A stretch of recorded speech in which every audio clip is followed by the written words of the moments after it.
بسم اللہ الرحمن الرحیم۔ نیک اور مالدار شخص کا مختصر قصہ۔ ایک نیک اور مالدار شخص نے اپنا قصہ لکھا کہ ایک دن میرا دل بہت بے چین ہوا۔ ہر چند کوشش کی کہ دل بہل جائے، پریشانی اور بے چینی کم ہو، مگر وہ بڑھتی ہی گئی۔ بالآخر تنگ آ کر باہر نکل گیا اور بے مقصد ادھر ادھر گھومنے لگا۔ اسی دوران ایک مسجد کے پاس سے گزرا تو دیکھا کہ دروازہ کھلا ہے۔ فرض نمازوں میں سے کسی کا وقت نہیں تھا۔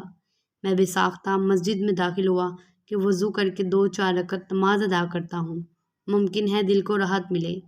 وضو کے بعد مسجد میں داخل ہوا تو ایک صاحب کو دیکھا، خوب رو رو کر گر گرا کر دعا مانگ رہے ہیں اور کافی بے قرار ہیں۔ غور سے ان کی دعا سنی تو قرض اترنے کی فریاد میں تھے۔ ان کو سلام کیا، مصافحہ ہوا، قرض کا پوچھا، بتانے لگے کہ آج ادا کرنے کی آخری تاریخ ہے، اپنے مالک سے مانگ رہا ہوں۔ ان کا قرض چند ہزار روپے کا تھا، وہ میں نے جیب سے نکال کر دے دیا۔ ان کی آنکھوں سے آنسو چھلک پڑے اور میرے دل کی بے چینی سکون میں تبدیل ہو گئی۔